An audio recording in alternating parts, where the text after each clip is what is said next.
I have been selling this book, Zanazli and Wan Chun Hong's Guide to Indie Filmmaking, which is published by MPH. For a while now. It's a really good book if you want to be a filmmaker, whether it's for YouTube, social media, TV, film, cinema, whatever. This is the book to get. I'm going to make it more accessible and more affordable to all of you because I believe that everybody needs to become a filmmaker.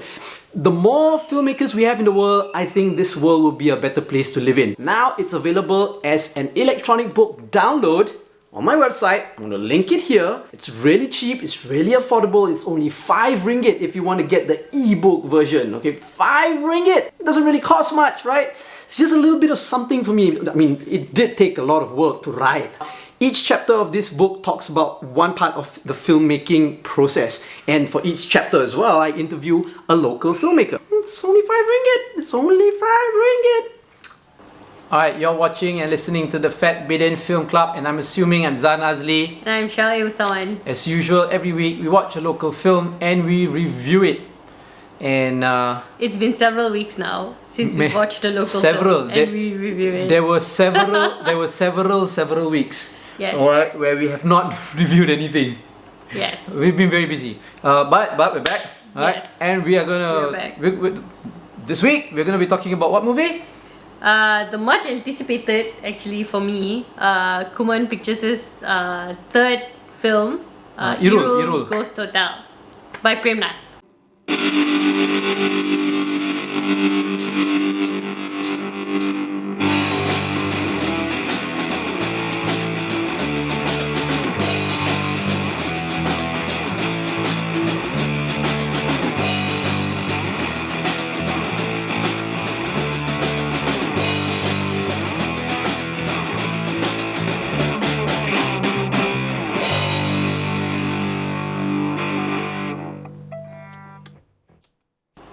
Okay, so we watched it. Yes. We watched it. It's on Astro First. It is on Astro First. Wait, do we want to explain to people why we haven't been on for a long time? I think we've been talking about it all this while, right? We didn't have a baby, in case that's what you were wondering. Because the last time we took a long hiatus, we had a baby. No, but we also had a break before this because we were shooting. Now, this whole year we're shooting this big project lah. We've got like a series of feature documentaries that we're shooting. Yeah, and also YouTube content. And also we're also doing some training. Yeah, so we're busy lah. We're very busy. We just finished shooting 2. The first one completed, post-production also completed. We'll be out soon. We'll let you know where. The second one, post-production, was almost completed, and then our editor's laptop, Mac, died. Actually, no lah. The first draft also, the first cut also we haven't seen yet. Oh yeah, true. Yeah, so it's not done yet. It's in the mids lah. Yeah. It's in the mids. And then we are going to shoot the third one soon lah. Right, so we're very busy, you know. And on top of that, we also still have 3 children. Yeah, which always comes first. 2 of which are going to school, and 1 of which is learning how to talk. And family always comes first lah. Yeah, everything's a handful. Yeah, but you know, hey, we're here. We're here now. So Irul. You. Oh yeah, Our 23 viewers. So, hey, we've got quite a number of subscribers. Yeah, we're basically here for like Zain Solo, Ian Chan. Hi guys. Couple of other guys, you know. And a couple of other guys that miss us when we're gone. But okay, yeah, thanks guys. So this is for you lah, basically. No lah, a lot of people watch it. Yes. We appreciate it very much. So yeah. Okay, so this Kuman Pictures film is the third film to come out of the first batch of Kuman Pictures. I don't know how many you realize. No, it's memang 3 because you see when Kuman Pictures first launched, they already said that they were going to produce 3 horror films first. So it was 1 Chinese film, 1 Malay film, and then 1 Tamil film. So the Chinese film was Two Sisters by James Lee. That we watched and reviewed. We went to the premiere. It was a physical premiere where nobody wore masks and everybody could sit close together, you know. A magical time indeed. In a cinema where also again everybody could sit close together in the dark. Super magical time. The second film was Ro by Emir Izwan, which we also went to the premiere for, and we again sat close together with no mask. And then now this third film unfortunately could not premiere in a dark place, and we could not sit close together. But we still sat close together, not in the dark. I've got like something to say about it, but I'm gonna zip my mouth. it premiered But, yeah. instead on Astro first. So technically, yes lah, you can still sit close together in the dark. At but home lah. in the comfort of your own home lah. Yeah. Which is honestly not as fun as sitting close together in the dark with other people. I can go on like this. But anyway, yeah. Tell us what the film's about. Okay. Yeah, so this is the third film from the first batch of Kuman Pictures films. Much anticipated because it took I don't know if it was on schedule or not, but it took a while for it to come out, and it finally came out. So I was quite excited about it, even though I don't really like horror films. The film is called Irul Ghost Hotel. It's by Prem Nath, and it's about... Hey Prem. It is Nath. about a documentary film. No, it's about a producer at I'm guessing a production house who goes to this who goes with her crew to a ghost hotel, supposedly hotspot haunted hotel in Penang, supposedly to shoot a documentary. And she goes with a team of ghost seekers because she's supposed to be shooting the process of the ghost seekers. But then later on you find out that she's actually looking for someone who disappeared in the hotel. And then obviously some stuff goes down from there lah. Yeah. And then are we spoiling it? I'm not really sure. No, are we planning on spoiling it or what? Because like this will then determine how I don't know if there's I don't know if there's anything to be spoiled. Oh, I think there's a lot to be spoiled. Oh, is it? Okay, I guess not. Okay, we just go on and talk about it. Okay. And if it happens to spoil, sorry. Yeah, okay. But basically that's what it's about lah. So they go to the ghost hotel, and for some reason they camp out in like a courtyard of some sort, and then some freaky stuff starts to happen lah, as you know it does in horror films. Yeah, so that's basically the film in a nutshell, without spoilers, I think. Okay. Okay, so what do we think about the film? So what do we think about the film? You wanna go first? I go first? You can go first.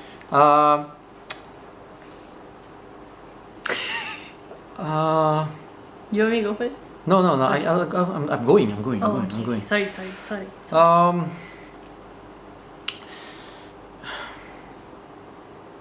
Maybe Rose set a very high benchmark. You did. I think Rose set a very, very high benchmark.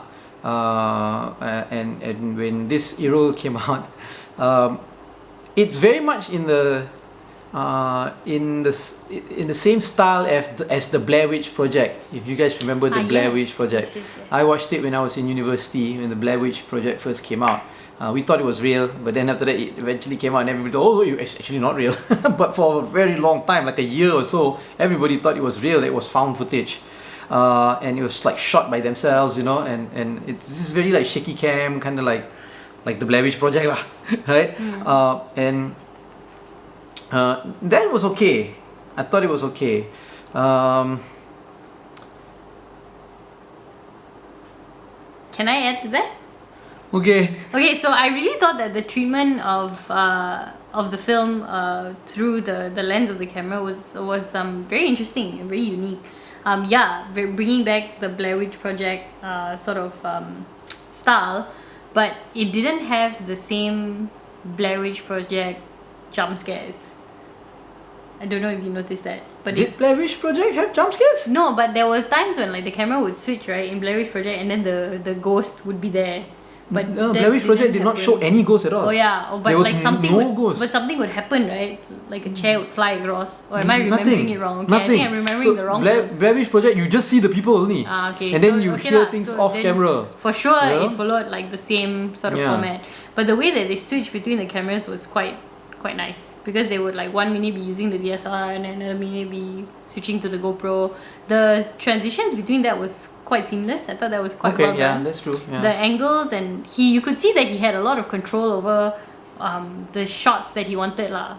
And I think he really achieved. That's true. He really achieved all the shots cinematography wise. Yes. So it was shot quite well. I agree. in my opinion. Yeah. I I I personally was not really comparing it to Raw because I was looking at all three of the films as standalones. Oh, but yeah. I understand what you mean by Raw set a really high benchmark because nobody expected Raw to be the way Raw turned out. I expected it to be good because it's Amir. No, I You know? mean Yeah. we expected it to be good, but we never expected it to be that kind of horror film. You know, Okay. it was a very different Yeah. genre or style of horror. Oh. And it was just really like quite like mess with your mind kind of thing like. And even Best when lah, best. So this one, however, was quite spot on to almost like mainstream type of horror. I felt, but I also felt like it was trying to not be like that, which is why it didn't really have a lot of jump scares. But the problem about that was, it kind of made it very flat. Yes, Yeah. the film was a bit flat. Yeah, so it's not A lot flat. Yeah, it's not to say that the pacing was a problem because actually the story development happened quite fast. Everything was developing really rapidly and everything was moving, but Yeah. because there's nothing really happening in between, like I think we waited like an hour before something really actually like happened. It felt kind of flat lah, and I was actually really because most of the reviews that have come out before this because we're quite late to the game in reviewing this. Most of the reviews that came out said that it was really scary. So I was actually quite ready to be afraid. But I was in fact not afraid. I didn't find it scary at all. Yeah, and if I am not afraid means it's really not scary because I am quite easy to scare one.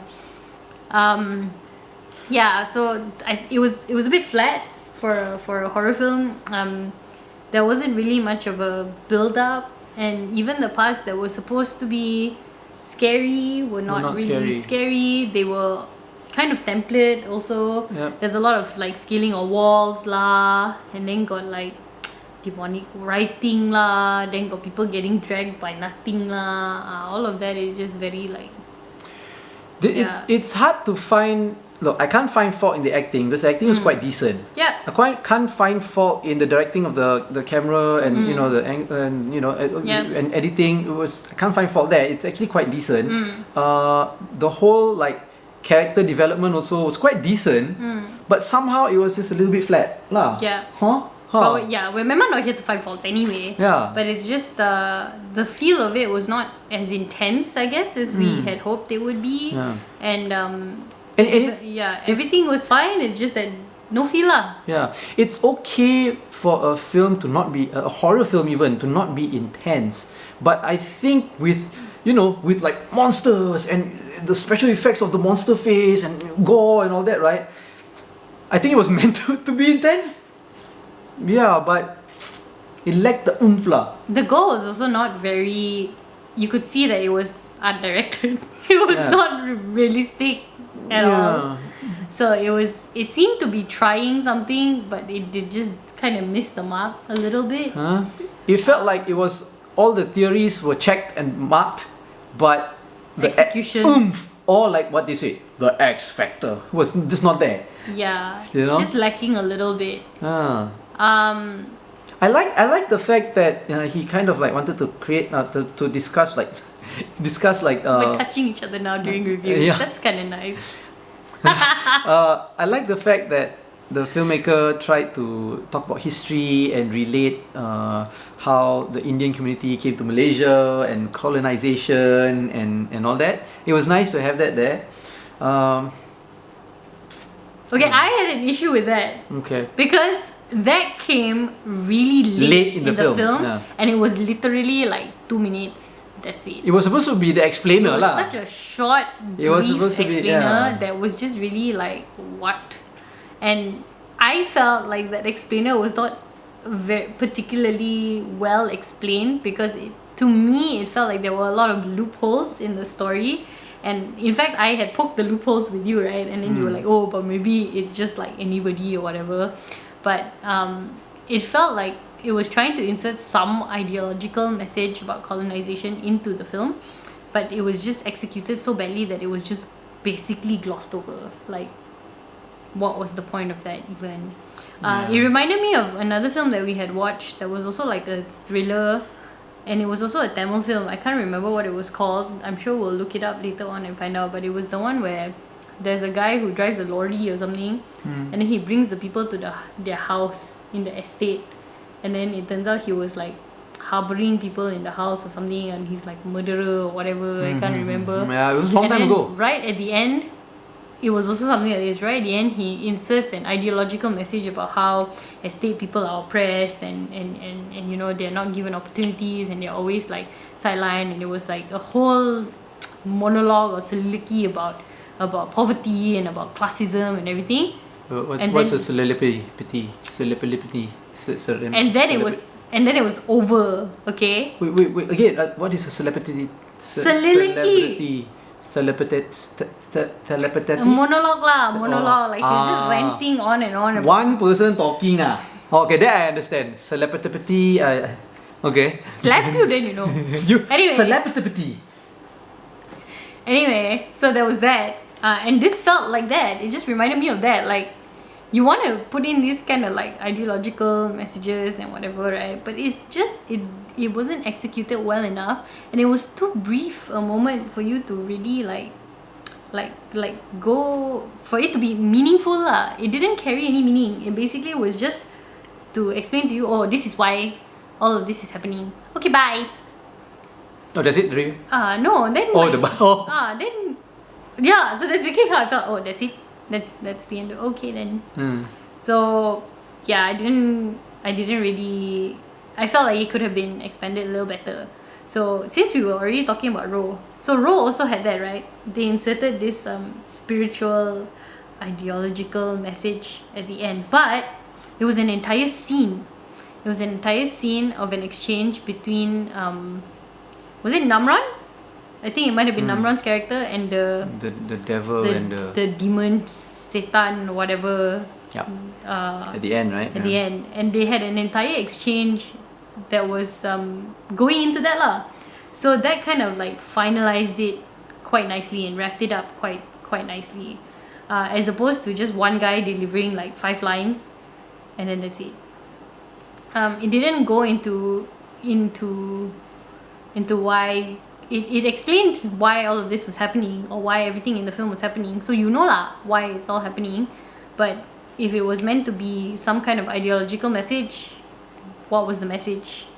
Nobody would get it. What's the point?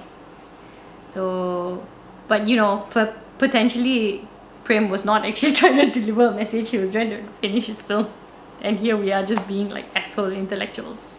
Could also be that. Telepathy. Yeah, okay. So, yeah. Not a bad film, I think. It's not a bad film. But also not like a great film. Yeah. So like that lah. Okay. So would you ask people to watch it? Yes, I would still ask you to watch it because it is still a watchable film. Watchable, local, homegrown Tamil film. Yeah, and Tamil films. We need more. We need more Tamil films. We do need more Tamil films. And really, come on, make more Tamil films. And also because I think a mass amount of Malaysians tend to feel like Tamil films are not relatable to them because they don't understand it. It's not their culture or whatever. But this one is though. Yeah, this has nothing to do with any of that. Yeah, it's nothing to do with like fine, it's Indian community or whatever, but it's very Malaysian. Yeah, and also don't be assholes. Okay, you think all your white people Hollywood films are very relatable to you, is it? I mean, like Raya. How do you relate? Yeah. Yeah, do you have a Raya is your father turned into stone and you have to travel across the lands to find someone to do it? At home in PJ or Subang Jaya, do you practice a combination of cultures that range from Myanmar, Laos, Cambodia, Thailand, Indonesia, Bali and Malaysia? No, so I can't relate Raya and the Last Dragon. Nah, but you still watch it and get entertained. But this one really is Malaysian. It doesn't matter what language is your you know. Ghost seekers, really you cannot relate to. So just lah. So definitely watch it. We're always happy to support Kuman Pictures and their filmmakers. So you It's should. good lah. If it's not good, I will still say it's not good. Yeah. So. Yeah. But so far, Kuman Pictures has had 3 films. They're all While okay. they're not, they're all okay. While they're not all great, they've all been okay. Decent. Yeah, we like James's film also. We definitely like Ro, and we're kind of okay with this one. So there you go. It's definitely better than films where a husband has an affair with 3 other women in a GRO club, and and drives away in a convertible Mercedes. Or a film where the son goes to KL, forgets about his mother, then his mother die, come back to kampung, it's a bit too late, then he's just crying there, whatever. You all know what kind of films we're talking about.